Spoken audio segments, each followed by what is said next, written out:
now. Genes plus environment equal you. Your genes alone do not control all of your traits. The environment you live in affects your traits too. Skin color can be changed by the environment. Staying in the sun can make your skin darker, but too much sun is dangerous. Be sure to always wear sunblock.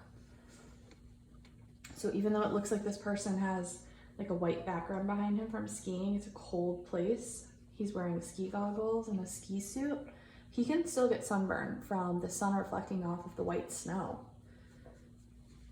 And flip down here. The flower color of this hydrangea is affected by the soil. Sometimes the flowers are pink. If the soil becomes acidic, the flowers turn blue. Wow, that's cool. I never knew that. Let's keep going. Some traits are caused when your genes and environment interact. For example, your height is controlled by genes, but it also is controlled by the kinds of food you eat.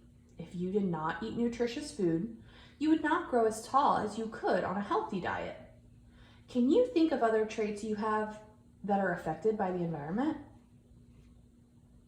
Like you, other living things have traits caused by a mix of genes and other factors. For example, plants grow toward light. If you leave a houseplant near a window, it will grow towards the window. No matter where you move the plant, it will start to grow towards the strongest light.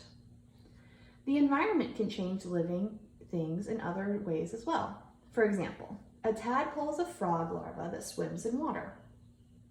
If the pond tadpoles live in start to dry up, they will undergo metamorphosis at a faster rate. They will become adult frogs faster than tadpoles left in deep ponds. Oh, that's interesting.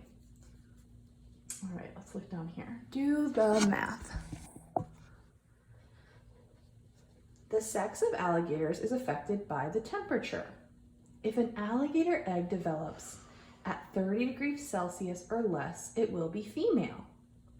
Wow, so the temperature determines if it's going to be a girl. If it develops at 34 degrees Celsius or more, it will be a male. Use this information to label the temperature line below. So remember, if it's 30 degrees Celsius or less, it's female. Here's the 30. So go ahead and on this chart, mark what determines if it's female.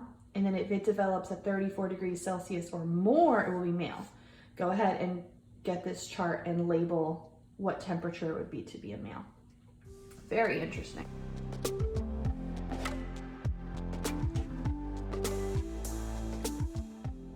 Okay, this next activity is called family traits. So this is an optional activity that you could do with your family. But what you're going to do is you're going to fill in this family genetic trait chart by starting with yourself. Write your name and answer yes with a Y or no with an N to each trait. Y if you have it, or N if you don't. These traits are inherited, meaning you probably share this same trait with one of your parents or grandparents. Interview your siblings, parents, grandparents, or other relatives to see which traits you share. So go ahead and write your name in right here.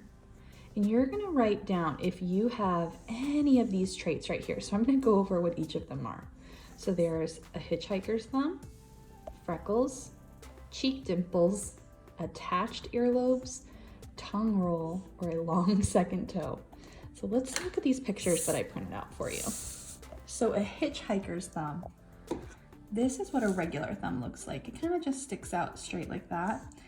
A hitchhiker's thumb is able to bend backwards a little bit.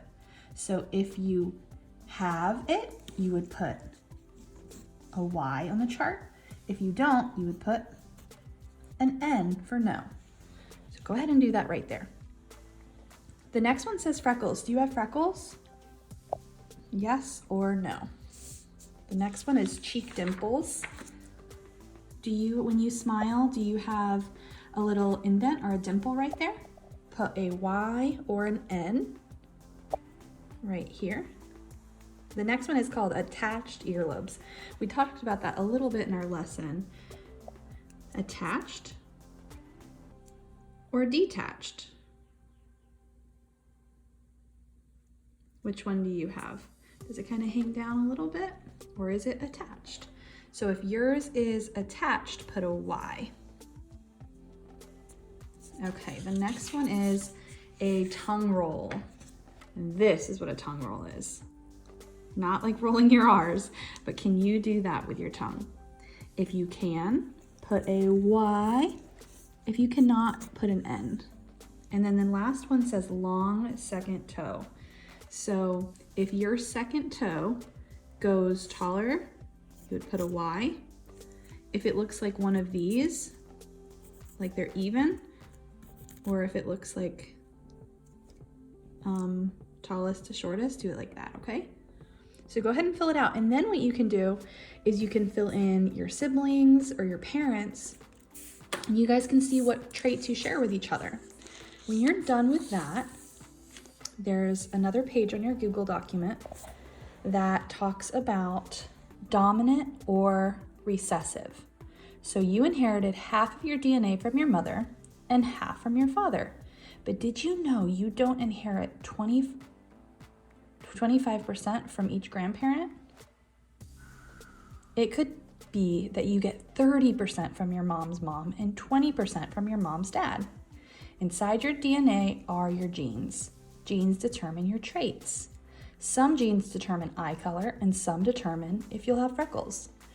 You inherit 2 genes for each trait, 1 from each parent. Some genes are dominant over the other genes. For example, the freckle gene is dominant and the no freckle gene is recessive. If you get 1 of each of these genes, the freckle gene is dominant and you will have freckles. Here's a chart showing which genes are dominant and which ones are recessive.